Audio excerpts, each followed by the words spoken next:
Hello there, and welcome to Sleepy Answers. Tonight, we're drifting into one of the most profound mysteries of what makes us human. A mystery that sits at the very heart of every civilization, every culture, every life that's ever been lived. We're exploring the deep human need for stories, and why narrative shapes not just how we communicate, but who we are. Before we begin this journey, if you find yourself drawn to these quiet explorations where curiosity meets calm, I invite you to like this video and subscribe to the channel. Your support helps others discover this peaceful corner where questions transform into gentle adventures of understanding. And perhaps, if a thought strikes you along the way, share it in the comments below. Now, all you need to do is settle in, let your shoulders drop, and allow your mind to wander into wonder. Stories are everywhere. They flow through every conversation, every memory, every dream that drifts through your sleeping mind. Right now, without even realizing it, you are constructing stories about your day, about the people you know, about who you are and where you're going. Your brain doesn't think in bullet points or raw data. It thinks in narratives, in sequences of cause and effect, in characters facing challenges and finding their way forward. From the moment humans could communicate, we've been telling stories. And tonight, we're going to discover why this ancient art isn't just entertainment or cultural decoration, but something fundamental to human survival, something woven into the very architecture of our minds. The ancient roots, when stories first emerged. Imagine a time before cities, before agriculture, before written language existed anywhere on Earth. Picture a small group of humans gathered in the fading light as the sun dips below the horizon. The air grows cooler, shadows lengthen across the landscape. And in the center of this small band of people, someone has managed to coax fire into being, creating a warm glow that pushes back the darkness. This scene played out thousands upon thousands of times across the long expanse of human history. Around these fires, something remarkable began to happen. People didn't just sit in silence, staring into the flames. They communicated. They made sounds, gestures, expressions. They began to share what had happened during the day, what they'd seen, what they'd learned. And slowly, over countless generations, these simple acts of sharing became something more sophisticated. They became stories.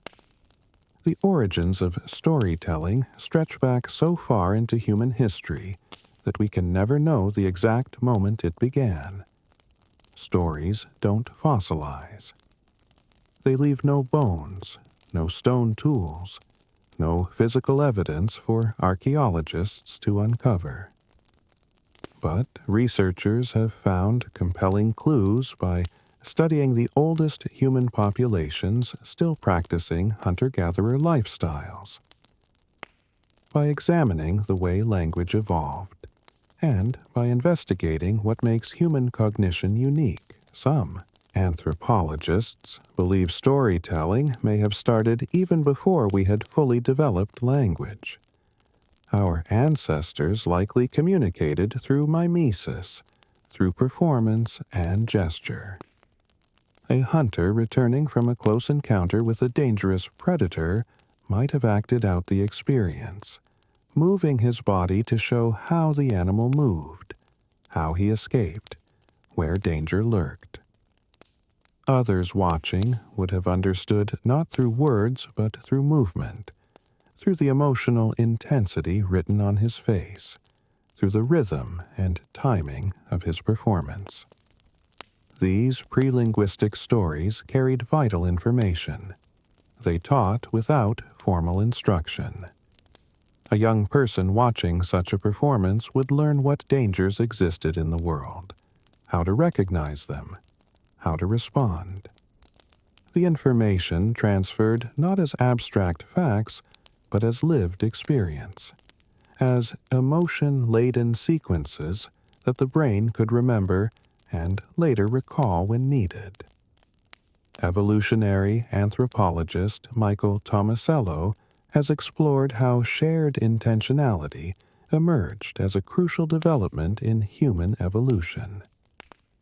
Imagine you're hunting small game when you suddenly encounter larger prey, a meal that would feed your entire group for days. You can't take it down alone, but if you could somehow communicate your intention to a couple of companions, coordinate your efforts, and work together, everyone benefits. This ability to share goals, to understand that you and others can work toward the same outcome, represents a fundamental shift in cognition. Storytelling likely emerged from this capacity for shared intentionality. When you tell a story, you're not just making sounds or moving your hands. You're inviting someone else to share your mental experience, to see what you saw, to understand what you understood. You're creating a shared space where two minds can occupy similar territory, even if only for a few moments. The taming of fire played a crucial role in this evolutionary story. Fire extended the day, creating safe spaces where humans could gather after dark. Research on modern hunter-gatherer societies shows that nighttime around the fire is when most storytelling happens. During the day, people are busy with practical tasks like finding food and building shelter. But when darkness falls and the fire burns bright, conversation shifts. People tell stories about things that happened long ago, about distant relatives, about the spirits and forces they believe shape the world. The fire creates both the time and the safe space for narrative to flourish. Archaeological evidence from Bruniquel Cave in France reveals that even Neanderthals, our evolutionary cousins, ventured deep into darkness carrying torches, building structures from broken stalagmites over 176,000 years ago. We can imagine them telling stories as they moved through that absolute darkness, guided only by flickering light, explaining what they were doing and why, perhaps invoking spirits or reasons beyond pure practicality. Another crucial element in the evolution of storytelling is the extended human childhood. Compared to other primates, human children remain dependent on adults for an remarkably long time. This extended development period creates years when young humans are essentially learning machines, absorbing culture and knowledge from those around them. Stories became the vehicle for transmitting this knowledge. Children listened to tales of successful hunts, dangerous mistakes, wise decisions, and foolish errors. Through narrative, each generation inherited the accumulated wisdom of all who came before. Over tens of thousands of years, humans who could tell effective stories gained advantages. They could teach others more efficiently. They could warn about dangers without anyone having to experience those dangers firsthand. They could coordinate group activities by sharing plans and intentions. They could strengthen social bonds by revealing their inner thoughts and feelings. In hunter-gatherer communities, the skilled storytellers became valued members of the group. They helped the community function more smoothly, think more clearly, and respond to challenges more effectively. Research published in the journal Nature Communications. In 2017, studied the Agta people, a contemporary hunter-gatherer population in the Philippines. The researchers found that skilled storytellers in Agta communities had higher reproductive success, meaning they had more children who survived to adulthood. Storytellers were also more likely to be chosen as preferred social partners. People wanted to live near them, work with them, share resources with them. The stories these individuals told often carried themes of cooperation, egalitarianism, and working together for mutual benefit. The presence of good storytellers in a camp was associated with higher levels of cooperation among all members of that community. This research suggests that storytelling offered real evolutionary advantages. It wasn't just pleasant entertainment. It was a technology for shaping behavior, for teaching cultural norms, for coordinating groups, and for establishing social connections. The individuals who mastered this technology gained status, attracted mates, raised more offspring, and passed along not just their genes, but their cultural knowledge through the very stories they told. As language evolved and became more sophisticated, stories grew richer and more complex. Early humans could now discuss not just the immediate present, but the distant past and imagined futures. They could describe things that had never happened, creating fictional scenarios that explored possibilities. They could ask, "What if?" and then answer that question through narrative. This capacity for fictional thinking, for mental time travel through story, represents something truly remarkable in the natural world. The neural symphony, your brain on stories.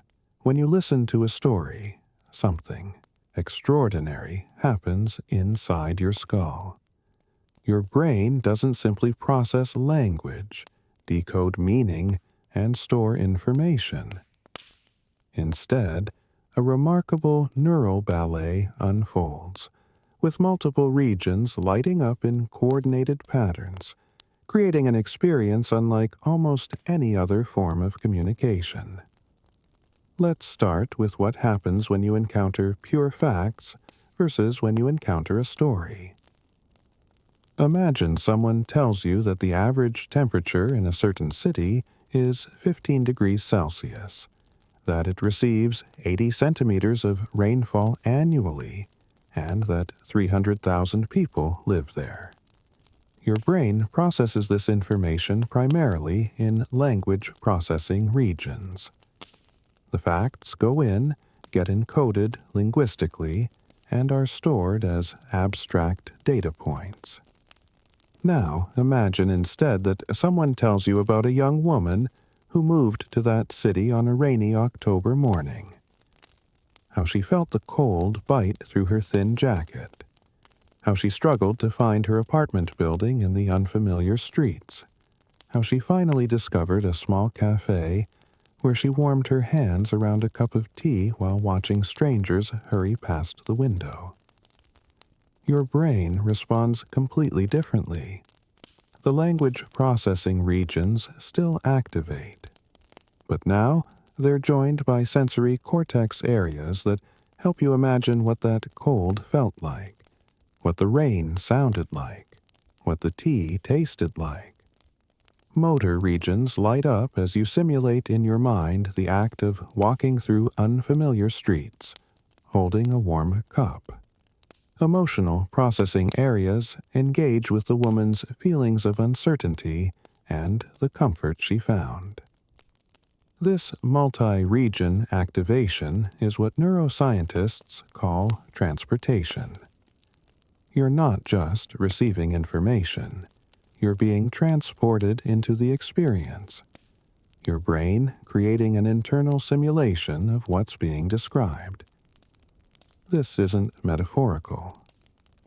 Brain imaging studies using functional MRI technology have shown that when people hear vivid sensory details in stories, the same neural regions activate as when they experience those sensations directly.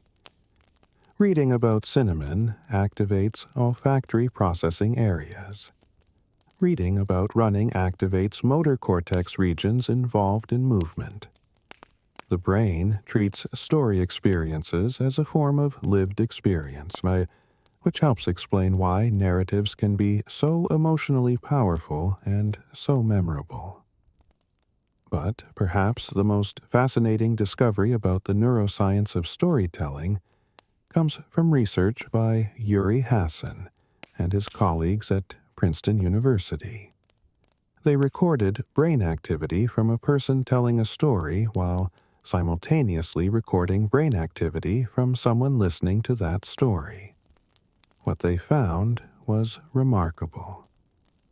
As the listener comprehended the narrative, their brain activity began to mirror the storyteller's brain activity. The neural patterns synchronized, with the listener's brain following the storyteller's with just a few seconds' delay. This synchronization appeared not just in basic language processing areas, but also in higher-level networks involved in understanding meaning, in the so-called default mode network that activates during social thinking and self-reflection. The stronger the comprehension, the more closely the brain patterns aligned. It was as if the story created a bridge between two minds, allowing them to occupy similar mental spaces, to think similar thoughts, to feel similar emotions. When we share stories, we're literally synchronizing our brains with others. This has profound implications for human social connection. In a very real sense, a good story allows you to step inside someone else's consciousness, to see through their eyes, to feel their feelings. This explains the intimacy of storytelling, why hearing someone's personal narrative creates bonds between people who might otherwise remain strangers. The brain chemicals released during storytelling add another layer to this phenomenon. Research by neuroscientist Paul Zak has shown that character-driven stories with emotional content trigger the release of oxytocin, sometimes called the bonding hormone.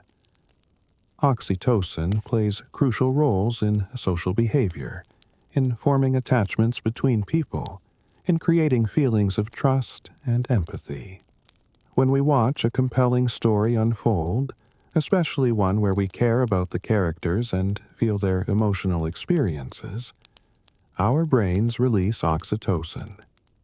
This chemical response makes us more likely to care about others, more willing to cooperate, more open to forming social connections. Stories that create tension and emotional engagement also trigger dopamine release. Dopamine is associated with pleasure, motivation, and memory formation.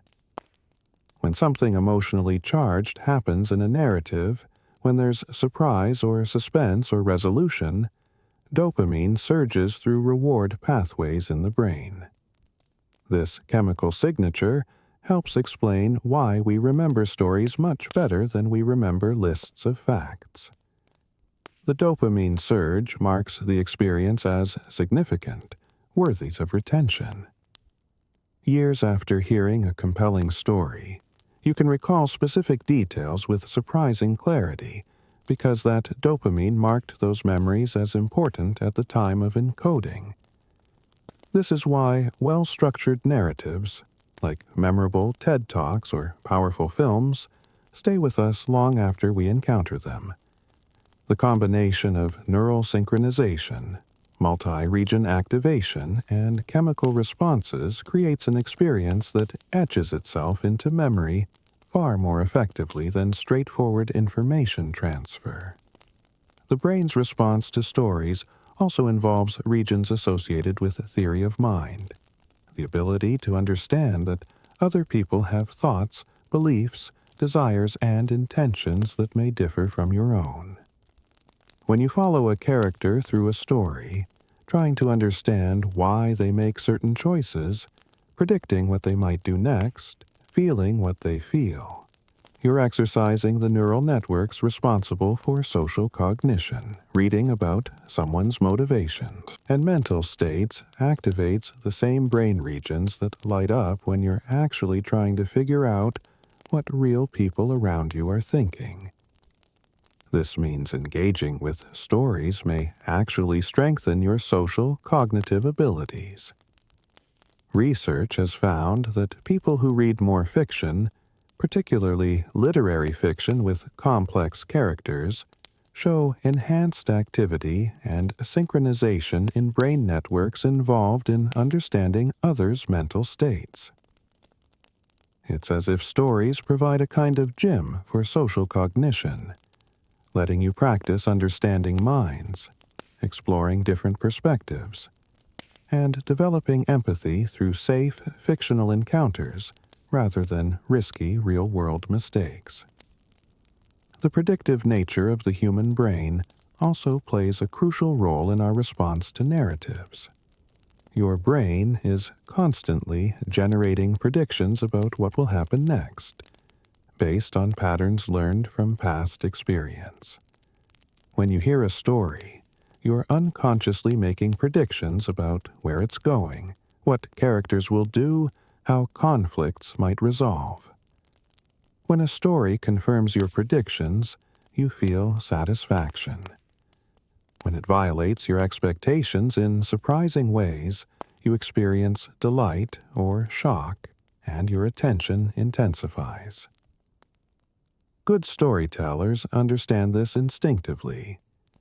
They know how to set up expectations, and then either fulfill them in satisfying ways or subvert them in surprising ways. The human brain craves pattern and prediction, but it also loves being surprised. A story that's too predictable feels boring because your predictive systems aren't engaged. A story that's completely random feels meaningless because no patterns emerge.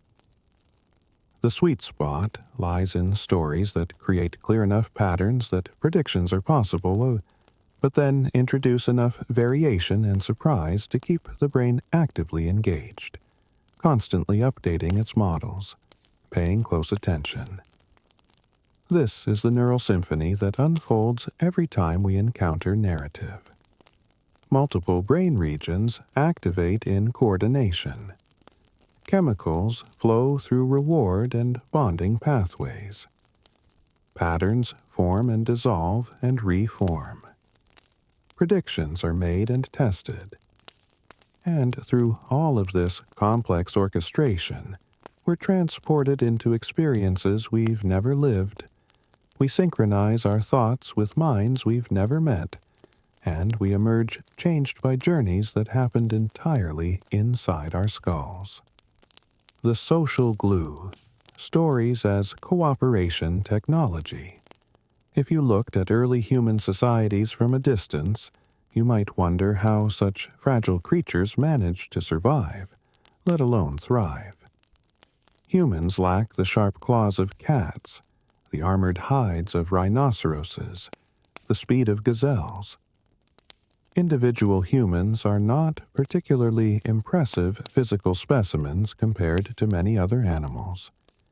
But humans have something else.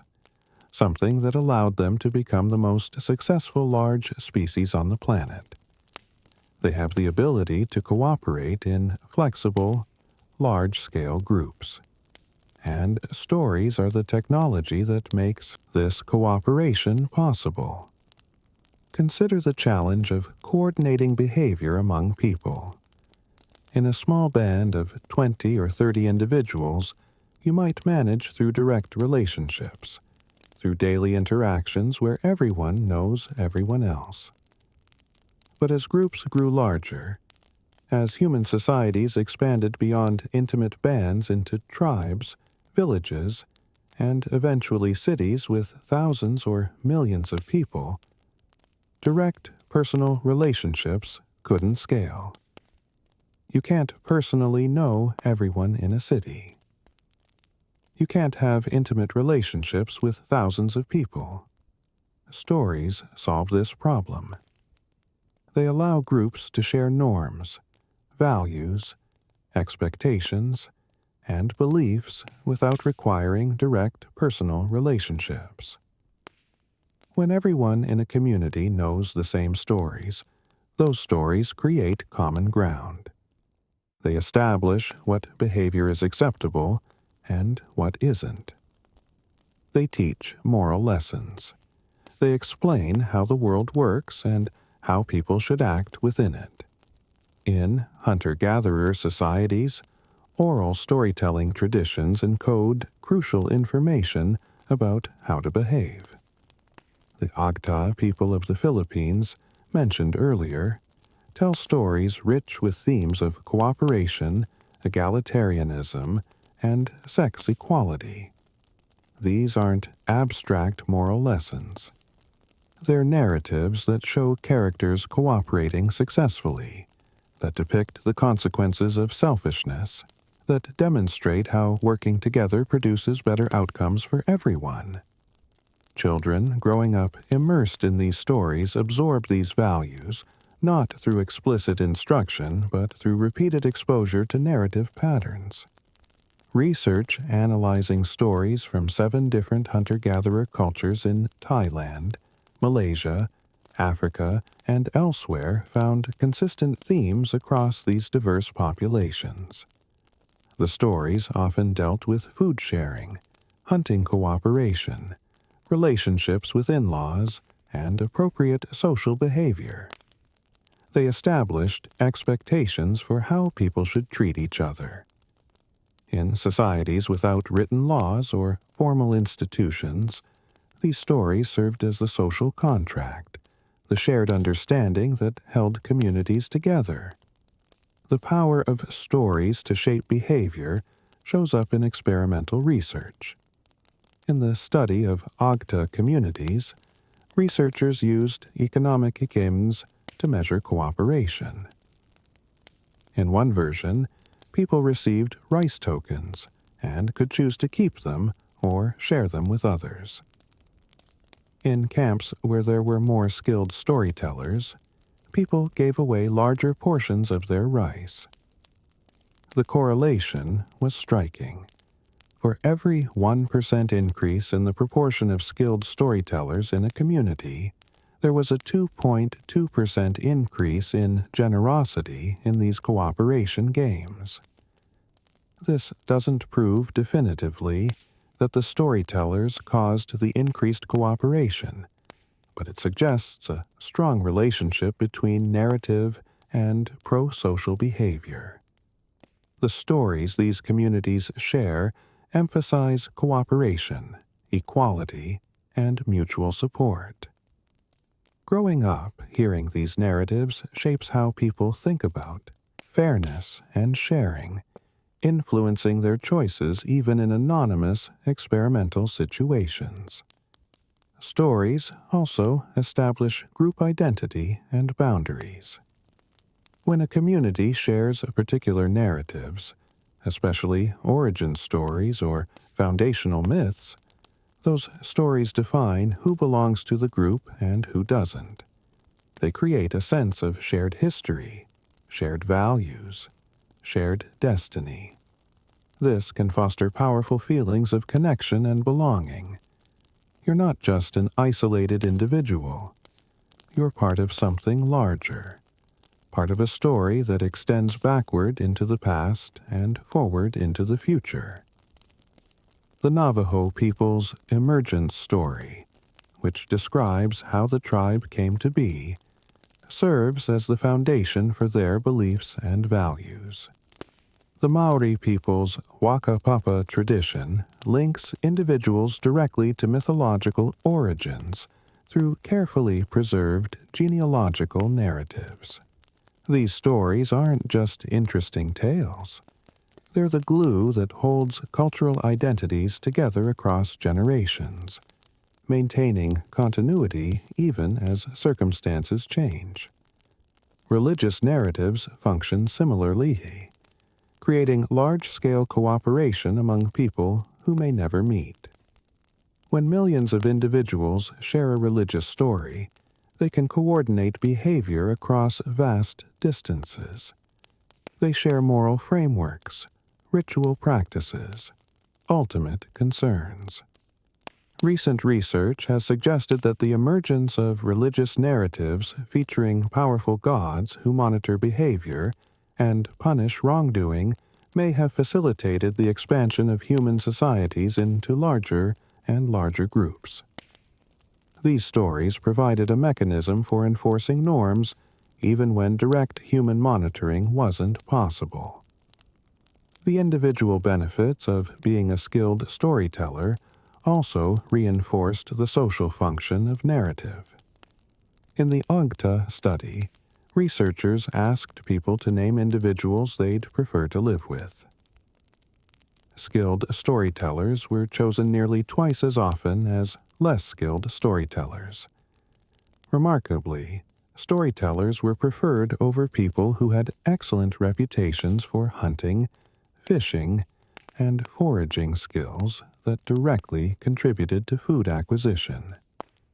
This suggests that humans sometimes value the social and cultural contributions of storytellers more highly than purely practical skills. Storytellers also had measurably higher reproductive success. They had, on average, just over half a child more than non-storytellers. This may not sound like much, but in evolutionary terms, even small differences in reproductive success matter enormously over many generations. The mechanisms behind this advantage are multiple. Storytellers are more popular, which increases opportunities for mate selection. They're valued community members, which means they receive more support and resources. Their children grow up in environments where they hear rich language and complex narratives, giving them developmental advantages. All of this points to storytelling as what researchers call costly signaling. Becoming a skilled storyteller requires time, effort, practice, and cognitive processing. It's not easy, but the costs are worth it because the benefits are substantial. Storytelling signals that you have the mental capacity for complex thought, the social intelligence to understand what others find engaging, the creativity to craft narratives that hold attention, and the communication skills to express ideas effectively. These are all traits that make someone a valuable social partner, ally, and mate.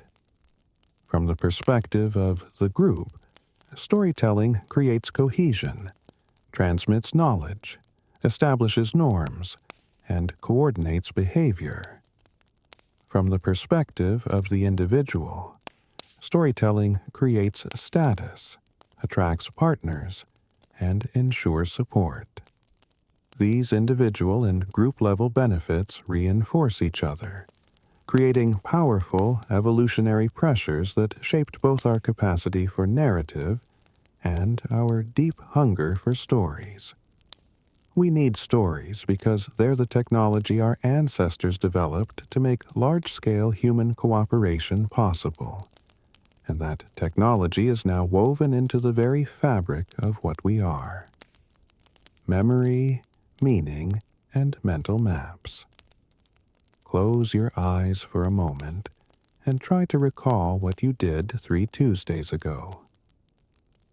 If you're like most people, you probably can't retrieve a clear memory of that specific day unless something unusual happened. Now, think about a memorable story from your childhood, perhaps a fairy tale you heard many times, or a story someone in your family told repeatedly. You probably remember that story with remarkable clarity, even though you first heard it years or decades ago. This difference reveals something profound about how human memory works. Our brains are not designed to remember everything equally. They're designed to remember what matters, and what matters most often comes wrapped in narrative form. Stories provide structure, causality, emotional resonance, and meaning. These elements serve as powerful anchors for memory, making narratives far more memorable than disconnected facts or random sequences of events. The human brain is fundamentally a pattern-seeking device. It constantly searches for order in chaos, for connections between events, for cause and effect relationships. When you experience something, your brain doesn't just record it like a video camera. It interprets what happened, finding the story within the events. This happens so automatically that you rarely notice it's occurring. Your brain constructs narratives to explain why things happen, to make sense of the blooming confusion of sensory input and experience that constitutes life. Psychologists have found that memory itself is narrative in nature. When you recall past events, you're not accessing stored recordings. You're reconstructing experiences from fragments scattered across many brain regions. You gather sensory impressions, emotional tones, factual details, and contextual information, then stitch them together into a coherent narrative. This reconstruction process means memories are malleable.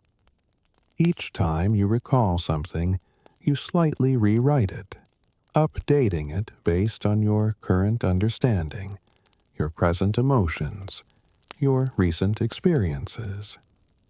This reconstructive nature of memory explains why eyewitness testimony can be unreliable, why people sometimes remember events that never happened, why siblings who grew up in the same house can have completely different memories of their childhood. Memory isn't a passive repository. It's an active storytelling process, constantly creating narratives that make sense of the past from the perspective of the present. The emotional core of stories plays a crucial role in memory formation. Research by Fritz Breithaupt at Indiana University explored how stories are transmitted from person to person using large-scale versions of the telephone game, where stories pass through chains of people. His team found something remarkable. While factual details often changed dramatically as stories moved through the chain, the emotional intensity remained remarkably consistent.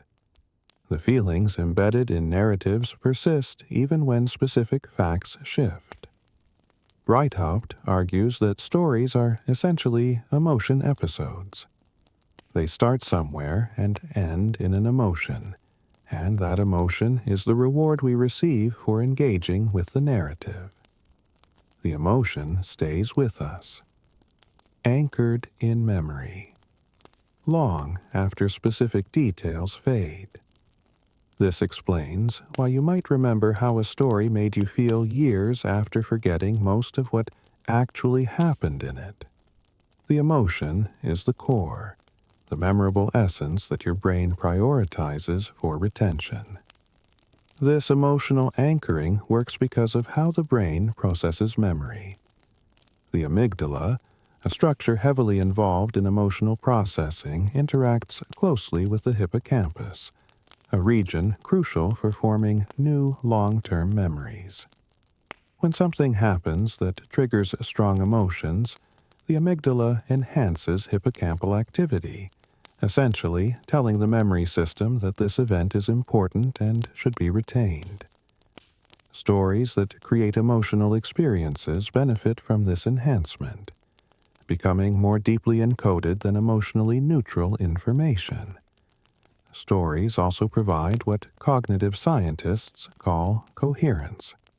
Coherence refers to the structural integrity of ideas, where each element builds on and reinforces related concepts. when information is presented coherently as a narrative where one event leads to another, where causes produce effects, where actions have motivations, the brain can process and remember it more effectively. Coherent stories create clear mental models that are easy to store and later retrieve. Compare trying to remember a random list of objects: a bicycle, a cloud, a coffee cup, a snake, a pencil, versus remembering those odd objects embedded in a story. Imagine you're riding a bicycle on a sunny day when suddenly a dark cloud covers the sun. You stop for coffee at a small cafe, picking up your cup just as a snake slithers past the table. You grab a pencil to write about the experience. The objects, linked through narrative, become vastly easier to remember because the story provides hooks, connections, a structure that your memory can grab onto. The brain also uses stories to create mental models of how the world works. These models allow you to make predictions, plan for the future, and navigate complex situations. When you learn about cause and effect relationships through stories, you internalize those patterns. You build an understanding of how actions lead to consequences, how motivations drive behavior, how situations develop over time. These narrative models guide your thinking even when you're not consciously aware of them. Children's cognitive development illustrates this beautifully. Young children are hungry for stories because stories help them build models of social reality. Through fairy tales, family stories, and children's books, they learn about emotions, relationships, challenges, and solutions. They encounter characters facing problems and discover how those characters respond. Each story adds to their growing understanding of how the world works, how people behave, what strategies succeed or fail. Research in developmental psychology shows that children exposed to more narratives, especially narratives that include discussion of characters' mental states, develop stronger theory of mind abilities earlier than children with less narrative exposure. The stories literally help wire their brains for social understanding, providing repeated practice in thinking about intentions, beliefs, emotions, and perspectives. Stories also serve as cognitive shortcuts in adult life. You encounter a new situation, and your brain rapidly searches for matching patterns from past experience. Often, those patterns come in story form. You recognize a situation as similar to something you've heard about, read about, or experienced before.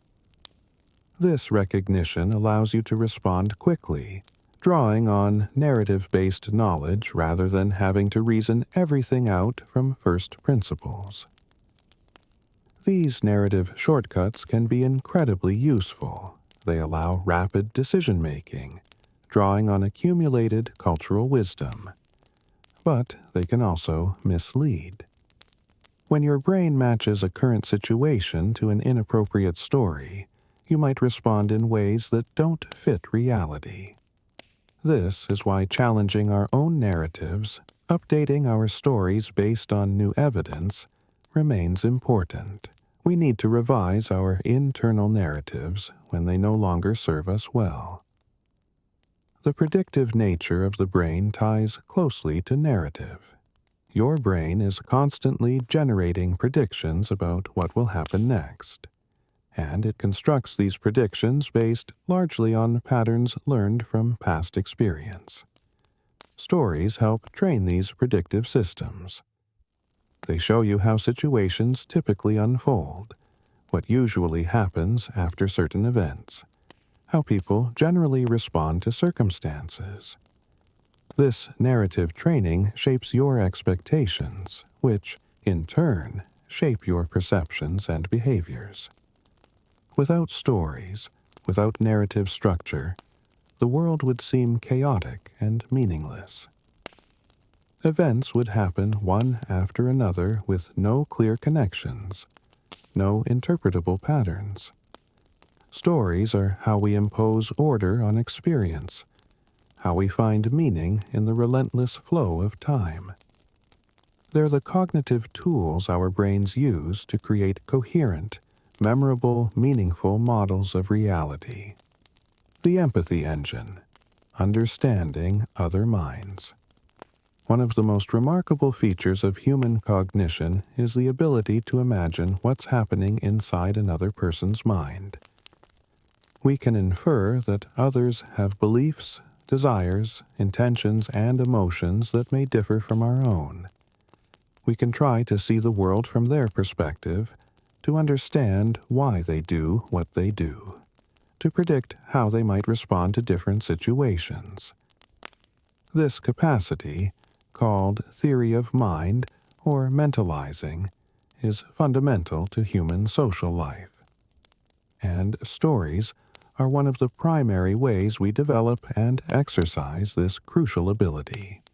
When you follow a character through a narrative, you are constantly engaging in mentalizing. You wonder what they're thinking. You try to understand their motivations. You predict what they'll do next based on your model of their mental state. You feel their emotions, or at least versions of their emotions filtered through your own experience. All of this happens automatically as you engage with the story, creating a rich practice session for the neural networks involved in social cognition. Brain imaging studies have shown that reading or hearing narratives activates regions associated with theory of mind, particularly areas of the prefrontal cortex and the temporal lobes that become active when people think about others' thoughts and intentions. These regions light up when you're trying to figure out what someone is thinking in real life, and they light up when you're trying to figure out what a character in a story is thinking. The brain treats understanding fictional minds and understanding real minds as similar tasks, using overlapping neural machinery for both. This has led some researchers to propose that engaging with stories, particularly fiction, functions as a kind of social cognition gym. Just as physical exercise strengthens muscles, narrative engagement strengthens the neural networks involved in understanding others. The more you practice thinking about characters' mental states, the better you become at thinking about real people's mental states. Research comparing people who read more fiction with people who read less has found intriguing correlations. People with higher fiction reading habits show enhanced activity in mentalizing networks and better performance on tasks requiring theory of mind. They're better at recognizing emotions from people's eyes, better at inferring others' thoughts and feelings, and show higher levels of empathy. While this research can't prove causation, perhaps people who are already good at understanding others prefer reading fiction. It suggests that narrative engagement and social cognitive abilities are deeply connected. Stories allow us to practice empathy safely. In real life, misunderstanding someone's emotions or intentions can lead to social friction, damaged relationships, or worse. But in fiction, you can explore complex emotional situations, try to understand difficult perspectives, and grapple with moral ambiguities without risking real-world consequences. If you misunderstand a character's motivation, nothing bad happens. You simply revise your understanding and continue reading or watching. This safe practice space may be particularly valuable for exploring perspectives very different from your own. Through stories, you can experience life from viewpoints you'd never access otherwise. You can follow characters from different cultures, different time periods, different social positions, different value systems. You can inhabit minds that think differently than yours, that want different things, that respond to situations in unfamiliar ways. This exposure to diverse perspectives can expand your empathy beyond your immediate social circle. The emotional resonance of stories enhances this empathy development.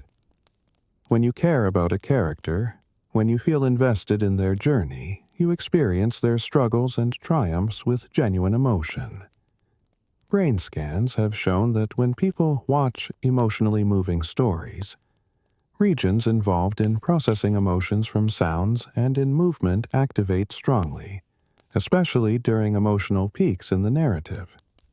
You're not just intellectually understanding the character's emotions. You're simulating versions of those emotions in your own neural circuitry. This simulation happens through what neuroscientists call neural mirroring. When you watch someone perform an action, neurons in your motor cortex that would fire if you performed that action often show activity. When you observe someone experiencing an emotion, regions in your brain associated with that emotion often activate. This mirroring creates a form of embodied understanding, allowing you to grasp others' experiences not just abstractly, but through faint echoes in your own neural and bodily systems. Stories exploit this mirroring powerfully. When you read about someone running, your motor cortex associated with running shows activity. When you read about someone feeling sadness, your emotional processing regions show patterns associated with sadness. The narrative creates a cascade of simulations in your brain, allowing you to experience versions of what the character experiences. This embodied simulation deepens emotional connection and understanding.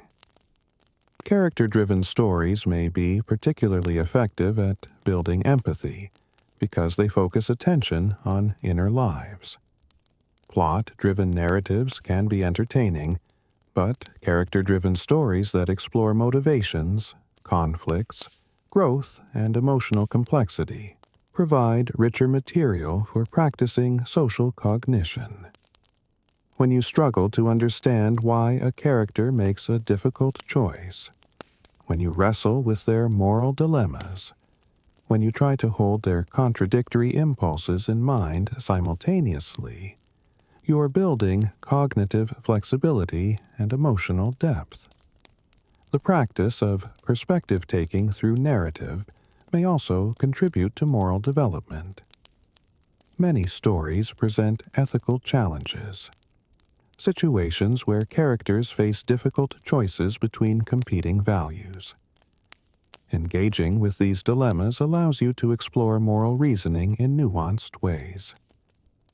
You can consider what you would do in similar circumstances, what factors would matter most, how different choices might lead to different outcomes. You can see how characters justify their decisions and evaluate whether those justifications seem sound. This narrative exploration of morality doesn't provide simple answers.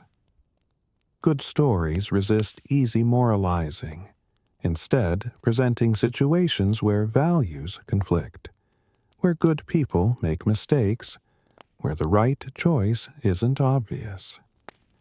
This complexity helps develop mature moral reasoning that recognizes the ambiguity and difficulty inherent in real ethical situations. Stories also teach us that other people have rich inner lives as complex as our own. It's easy to slip into thinking of yourself as the protagonist of existence, with everyone else reduced to supporting characters, to simple types. But when you deeply engage with a well-crafted narrative that explores a character's inner world in detail, you're reminded that everyone is the protagonist of their own story, that everyone has depths, contradictions, struggles, and hopes just as intricate as yours. This realization is a form of wisdom, a recognition of shared humanity that extends beyond your personal experience. The emotional and cognitive exercise provided by stories may help explain why nearly all human cultures engage so heavily in narrative. We're not just entertaining ourselves. We're building and maintaining the social cognitive abilities that allow us to function in complex social environments, to understand and coordinate with others, to build the empathy that makes cooperation and community possible. Stories are how we learn to be human among humans. Cultural transmission across time. Imagine trying to preserve knowledge without the ability to write it down. How would you ensure that important information survived beyond a single generation? How would you pass along hard-won wisdom, crucial survival strategies, cultural values, and community history? For the vast majority of human existence, this was the central challenge of cultural continuity. And stories provided the solution. Oral storytelling traditions are remarkably effective at preserving information across time. Stories told and retold, generation after generation, can maintain core elements for hundreds or even thousands of years. The rhythms, patterns, and emotional resonance of narrative make information memorable in ways that raw facts never could be. When knowledge is embedded in story form, when it's wrapped in characters and conflicts and resolutions, it becomes sticky. It lodges in memory and stays there. In his book, The Selfish Gene, evolutionary biologist Richard Dawkins introduced the concept of the meme, a unit of cultural transmission analogous to genes. Just as genes carry biological information from one generation to the next, memes carry cultural information. Stories are among the most successful memes ever created. They spread between minds with remarkable efficiency. A compelling story can jump from person to person, community to community, generation to generation, maintaining its essential form while adapting to new contexts. The telephone game studies conducted by Fritz Breithaupt's team at Indiana University provide fascinating insights into how stories change as they're transmitted. In typical telephone games, a message is whispered from person to person, and by the end, it's often completely garbled. But Breithaupt's research examined story transmission specifically, using chains of up to 20,000 participants in some trials. They found that while specific factual details often changed dramatically, the emotional core of stories remained remarkably stable. This emotional persistence explains how stories maintain their essential character even as details shift. The core feeling, the emotional journey, the resonant human experience at the heart of the narrative survives the transmission process. Factual accuracy may degrade, but the emotional truth endures. This makes sense from an evolutionary perspective. The emotions embedded in stories are what make them memorable and what make them useful for social coordination. As long as the emotional message is preserved, the story continues to serve its function.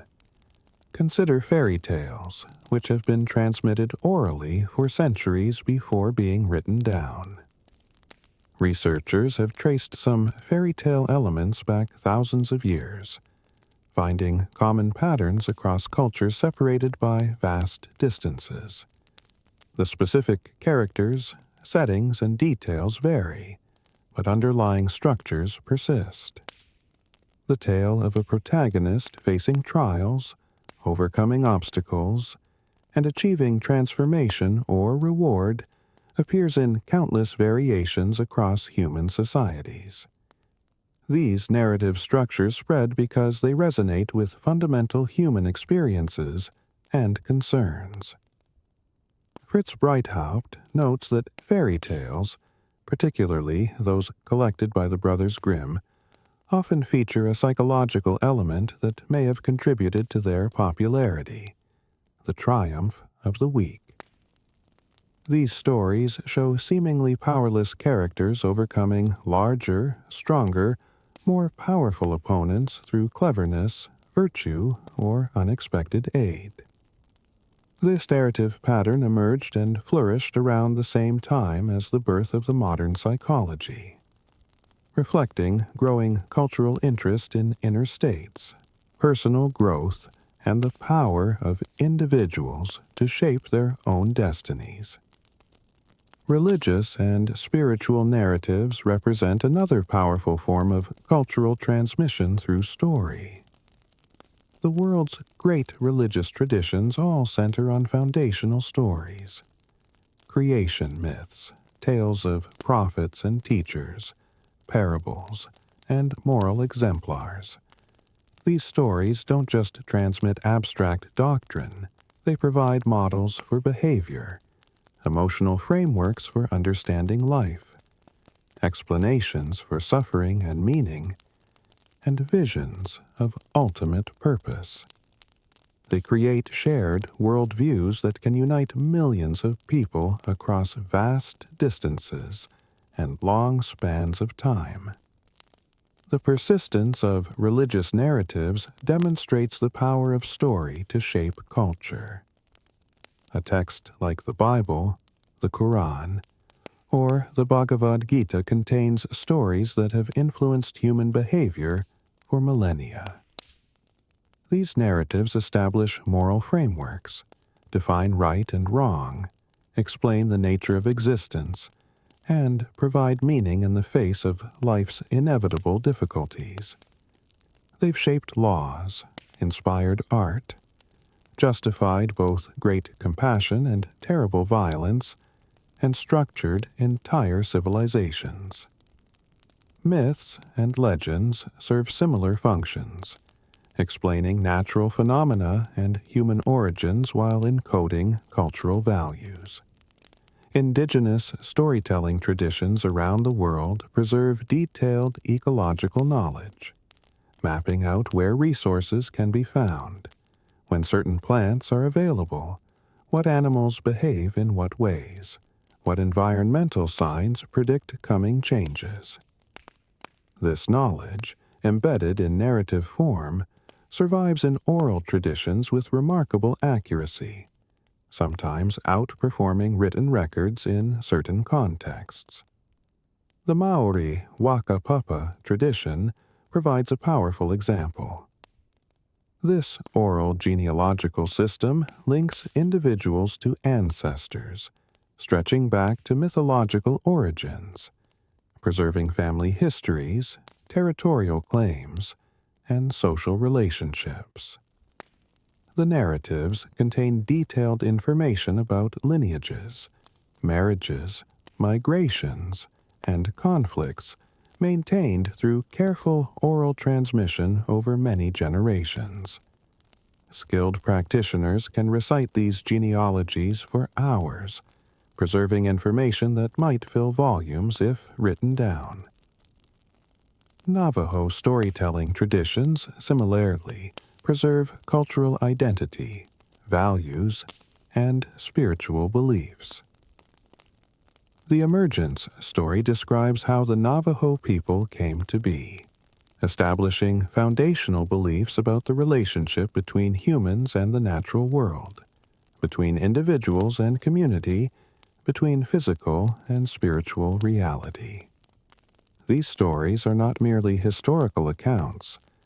They're living guides for how to live properly, how to maintain harmony, how to understand one's place in the cosmos, As writing systems developed and became widespread, stories could be preserved more permanently, no longer relying solely on human memory and oral transmission. This allowed more complex narratives, longer works, and greater detail. But the fundamental function remained the same. Stories continued to transmit cultural knowledge, values, and wisdom across time.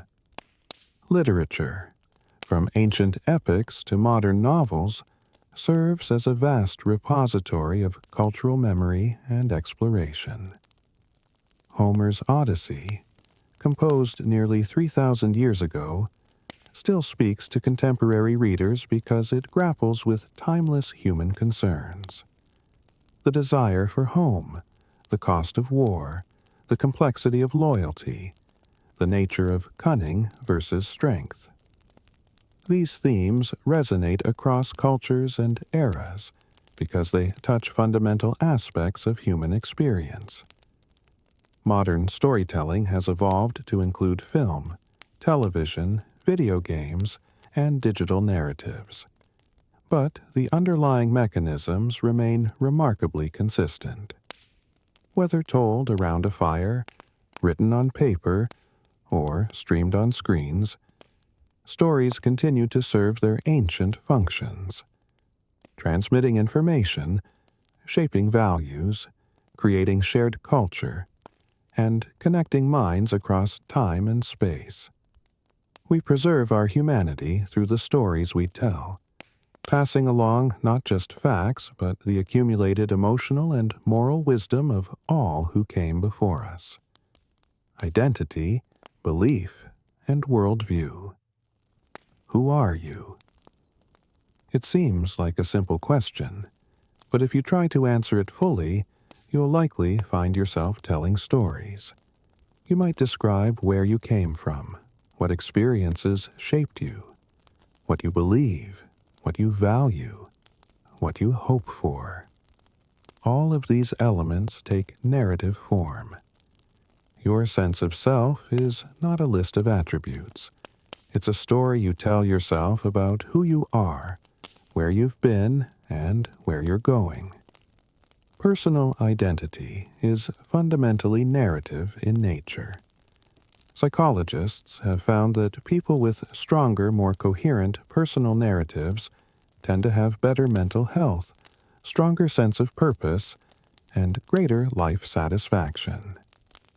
The ability to construct a meaningful story about your own life, to see patterns and growth, to integrate difficult experiences into an overall arc, contributes to psychological well-being. This narrative identity begins forming in childhood as children learn to tell stories about their own experiences.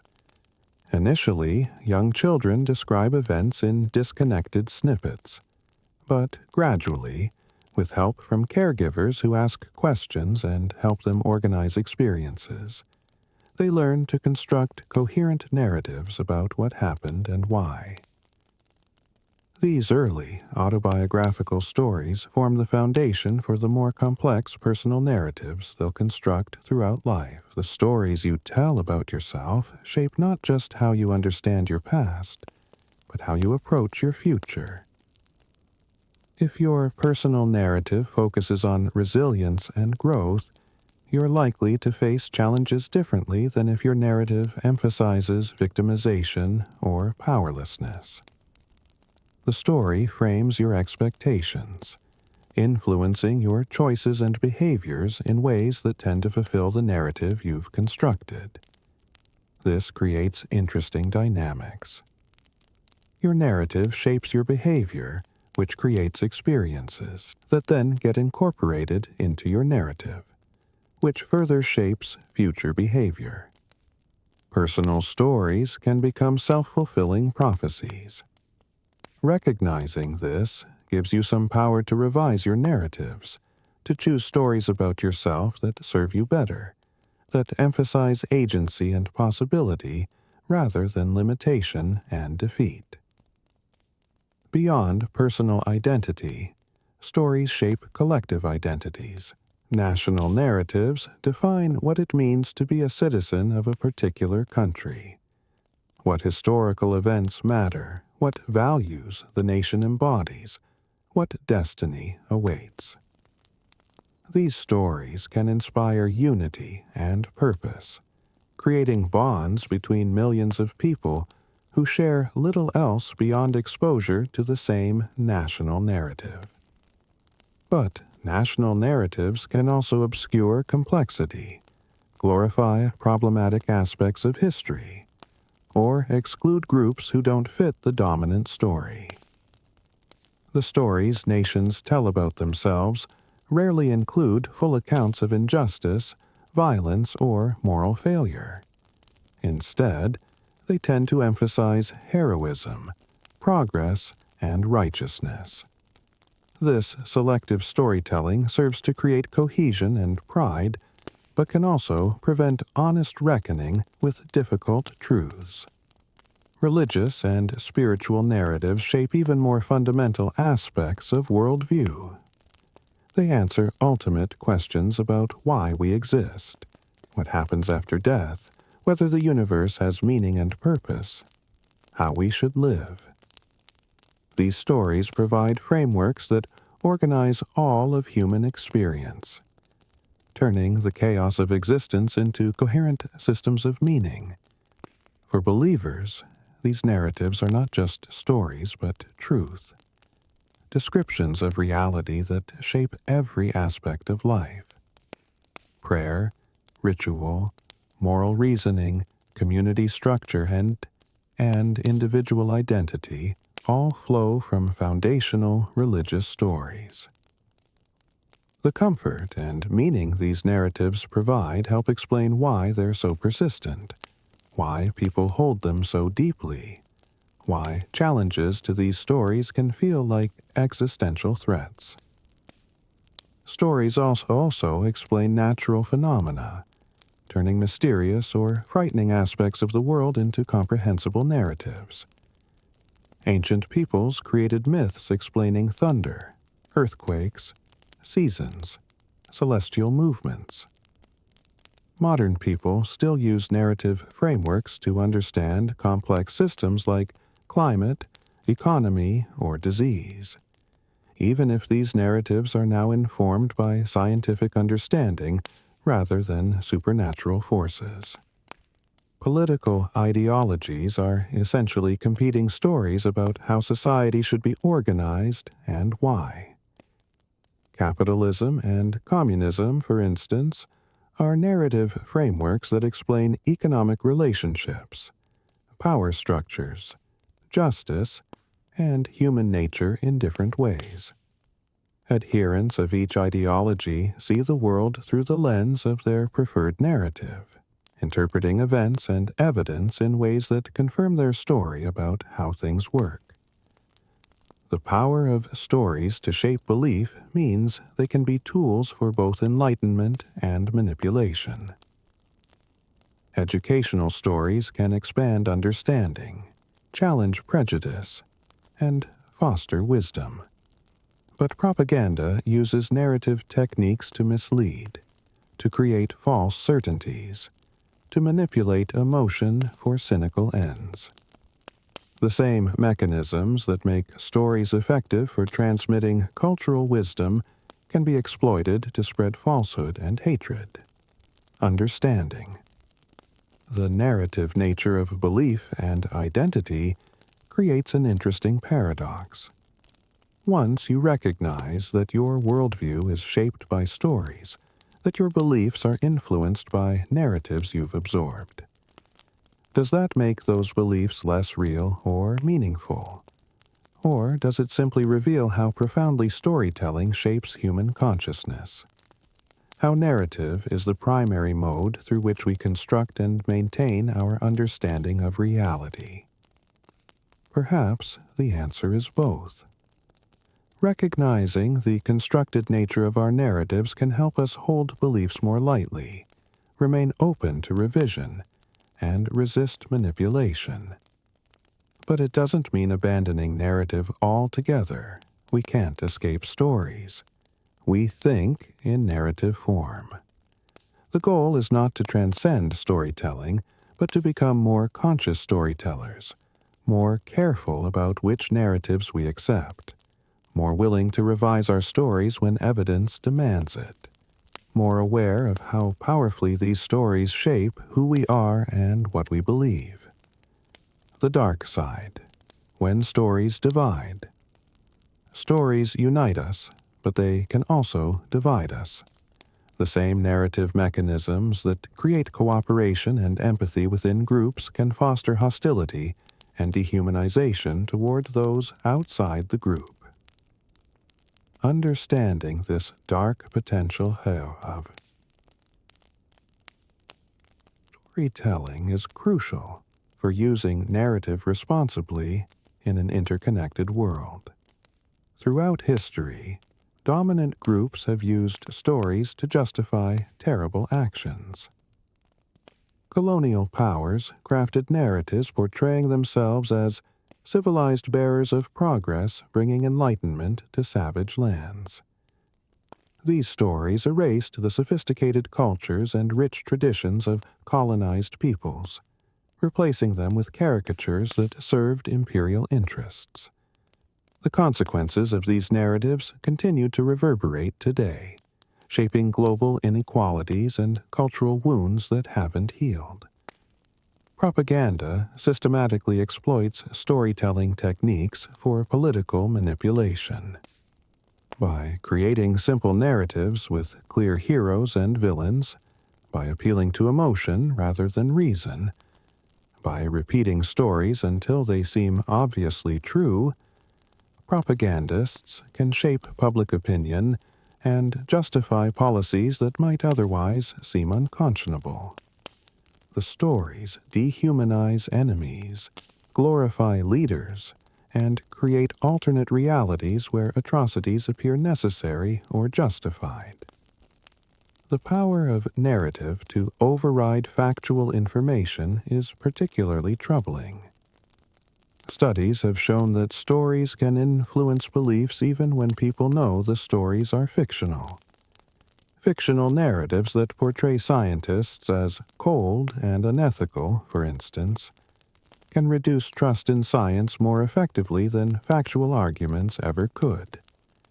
The emotional resonance and memorable structure of stories makes them more persuasive than data or logical reasoning for many people. Confirmation bias interacts dangerously with narrative. People tend to seek out and believe stories that confirm their existing worldview while dismissing or reinterpreting stories that challenge their beliefs. This creates echo chambers where groups share narratives that reinforce their perspective while rejecting alternative stories as propaganda or lies.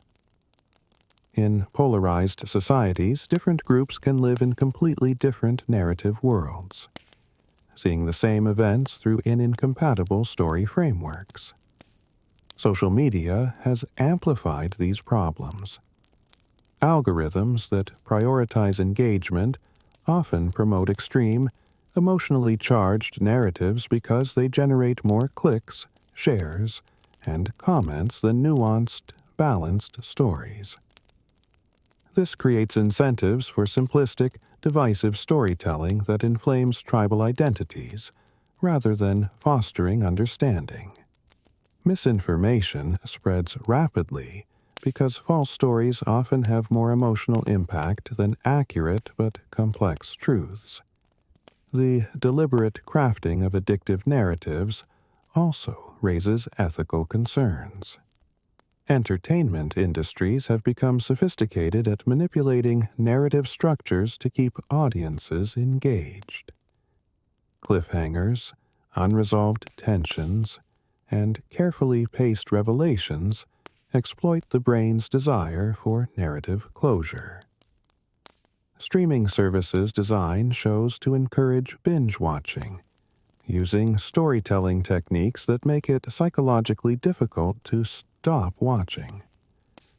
While this might seem harmless compared to propaganda or hate speech, it reveals how narrative structures can be weaponized to capture attention and time.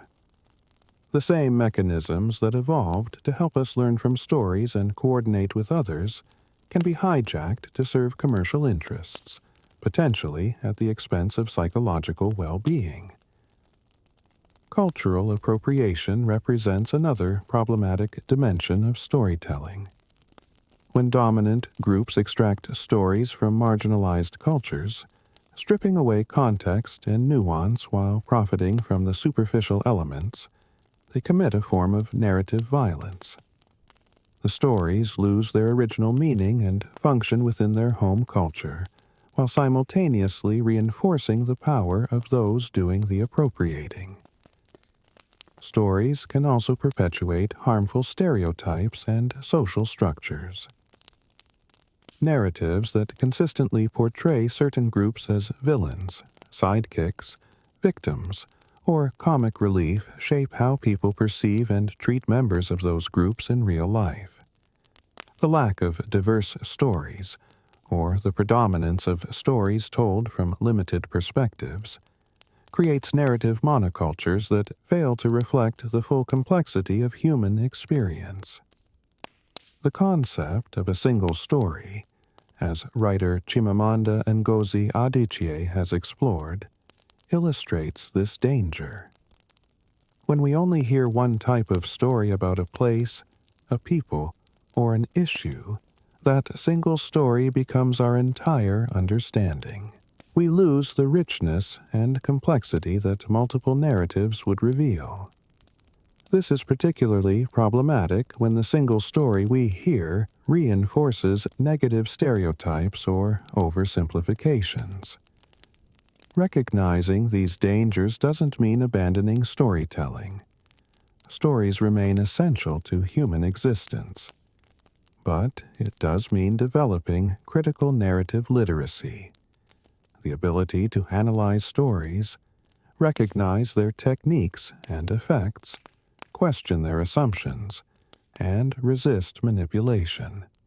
It means seeking out diverse narratives, especially from voices that have been historically marginalized or silenced.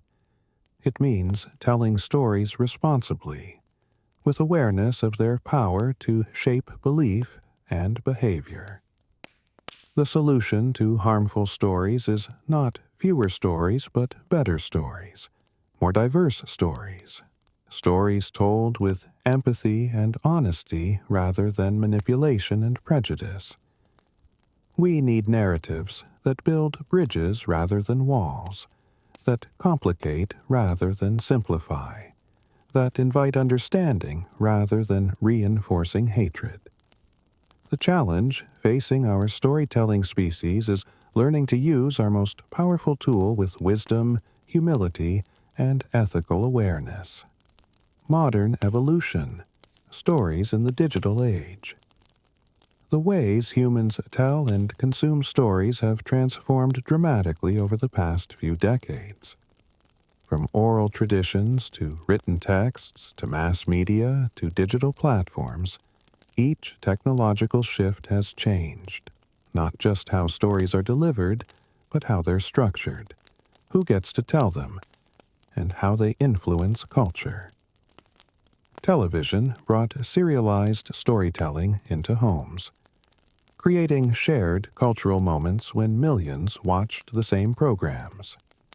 Families gathered around screens much as ancient peoples gathered around fires, experiencing narratives together. The episodic format, with its cliffhangers and seasonal arcs, created new forms of narrative tension and engagement. Shows became cultural touchstones, their characters and catchphrases entering collective consciousness. The Internet revolutionized storytelling by democratizing creation and distribution. Anyone with a connection could publish stories, share videos, create content. This opened narrative possibilities to voices previously excluded from mainstream media. new genres emerged, from web comics to podcasts to YouTube videos. Fan fiction communities created vast archives of alternative stories based on popular narratives, allowing audiences to become co-creators. Social media introduced fragmented, participatory storytelling. On platforms like Twitter or Instagram, narratives unfold in short bursts, with audiences able to respond, remix, and influence the direction. Personal storytelling became performative, as people curated narratives of their lives through carefully selected images and updates. The line between authentic self-expression and strategic narrative construction blurred. Streaming services have enabled binge watching, fundamentally changing how people engage with serialized narratives. Instead of waiting a week between episodes, viewers can consume entire seasons in single sittings.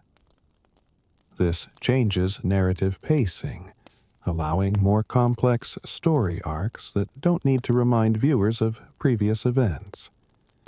It also changes the psychology of engagement, creating immersive experiences where people spend hours inhabiting fictional worlds. Video games represent perhaps the most revolutionary development in storytelling technology. They create interactive narratives where players make choices that influence story outcomes. Instead of passively receiving a narrative, players actively shape it through their decisions and actions. This creates unprecedented levels of engagement and emotional investment. The boundary between audience and character dissolves as players essentially become the protagonist. Virtual reality technology promises even more profound transformations. VR narratives place you inside story worlds, creating presence and embodiment that previous media couldn't achieve. You are not watching a character experience something. You're experiencing it yourself, at least in simulated form. The empathic and emotional impact of such fully immersive storytelling could be extraordinary. Artificial intelligence is beginning to generate stories, creating narratives through algorithmic processes rather than human authorship. Current AI storytelling remains crude compared to skilled human storytellers, but the technology is developing rapidly. This raises fascinating questions about creativity, authorship, and the essence of narrative. If a machine can produce a story that moves people emotionally, does it matter that no human deliberately crafted that emotional response? The proliferation of stories in digital environments creates challenges as well as opportunities. Attention has become the scarcest resource. Thousands of narratives compete for awareness at every moment. Standing out requires increasingly extreme techniques, potentially degrading overall quality as clickbait and sensationalism crowd out thoughtful storytelling. Information overload makes it difficult to process the flood of narratives we encounter daily. Stories come at us from every direction: news feeds, advertisements, social media posts, entertainment platforms, messaging apps. The sheer volume can be overwhelming, making it hard to distinguish meaningful narratives from noise, truth from manipulation, authentic expression from calculated performance. The speed of digital storytelling has also shortened narrative cycles. Stories that would have developed over weeks or months now unfold in hours. Public figures can rise and fall in days. Outrage cycles burn hot and fast. with narratives replacing each other in rapid succession. This acceleration may not align well with how human minds process and integrate stories. We may need slower, deeper engagement with narratives to truly benefit from their capacity to build understanding and empathy. Despite these challenges, digital storytelling has expanded access and diversity in remarkable ways. People who would never have found audiences for their stories in previous eras can now reach global communities. Marginalized voices can create and share narratives that challenge dominant stories. Cultural exchange happens at unprecedented scales, with stories crossing borders and cultures more rapidly than ever before. The COVID-19 pandemic demonstrated both the power and necessity of digital storytelling. With physical gathering restricted, people turned to online platforms to maintain connections. They shared personal stories of isolation, loss, fear, and resilience. Healthcare workers documented their experiences from overwhelmed hospitals. Communities coordinated response efforts through shared narratives about mutual aid and collective responsibility. Digital storytelling helped people make sense of unprecedented circumstances, find meaning in suffering, and maintain hope during dark times. As storytelling technology continues evolving, the fundamental human need for narrative remains constant. We'll continue seeking stories that help us understand ourselves and others, that provide meaning and connection, that transport us beyond our immediate circumstances. The forms may change, but the deep human hunger that stories satisfy endures across all technological transformations. Why we still need stories. In a world with unprecedented access to factual information, with scientific knowledge expanding exponentially, with communication technology connecting billions of people, you might think we'd have less need for stories. Surely facts and data could replace narrative. Surely logic and evidence could guide us better than characters and plots. But the opposite is true. We may need stories now more than ever.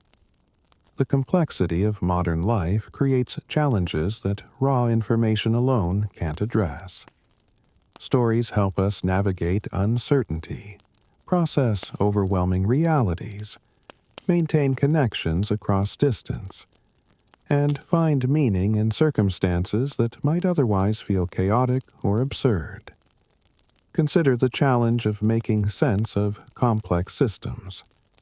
Climate change, economic inequality, political polarization, technological disruption. These issues involve countless interconnected factors. No single fact or data point captures their complexity. But stories can. Narratives about individuals experiencing climate impacts, communities grappling with economic change, or relationships fractured by political division make abstract issues concrete and comprehensible. Stories also help us process difficult emotions and traumatic experiences. When something terrible happens, simply stating facts about it provides little comfort or understanding. But telling stories about the experience, creating narratives that give events meaning and structure, helps people integrate trauma and begin healing. Therapists often work with clients to construct more helpful narratives about their experiences, not by denying facts, but by finding empowering meanings within them. The COVID-19 pandemic illustrated this beautifully. People needed more than infection statistics and vaccine efficacy data, though that information was crucial. They also needed stories that helped them understand what they were experiencing, that validated their emotions, that connected them to others facing similar struggles. Healthcare workers' stories from hospital front lines helped the public grasp the crisis's severity. Survivor stories provided hope. Stories of sacrifice and mutual aid reminded people of human capacity for compassion during hardship. In isolation, stories became lifelines. People shared narratives through video calls, social media posts, online gatherings. They created art and writing that transformed individual suffering into shared meaning.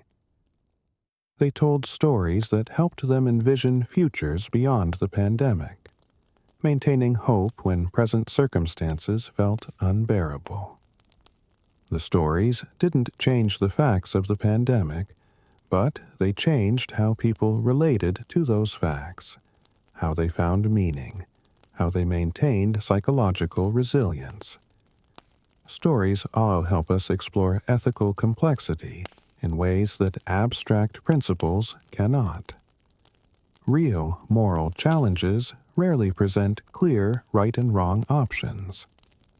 They involve competing values, uncertainty about consequences, empathy for multiple perspectives. Stories allow us to sit with this complexity, to explore different viewpoints, to see how choices unfold in specific contexts. They develop moral wisdom better than lists of rules ever could. In our fractured information environment, stories might also help rebuild shared reality. When different groups accept completely different facts, narrative could provide common ground. Stories that reveal shared human experiences across political or cultural divides might help people recognize commonalities obscured by tribalism.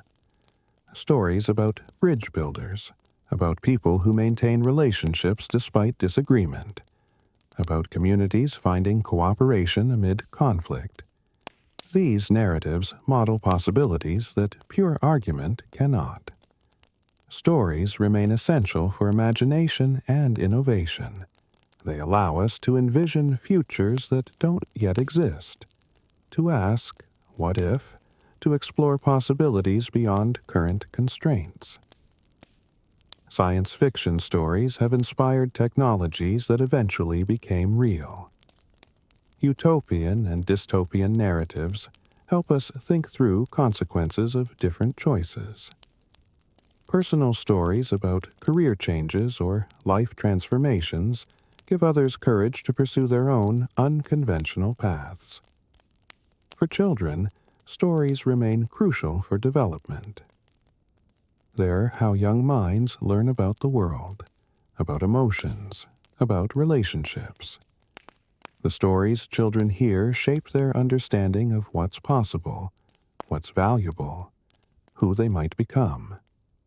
In an age of increasing screen time and digital distraction, preserving time for story sharing between generations matters enormously for healthy development.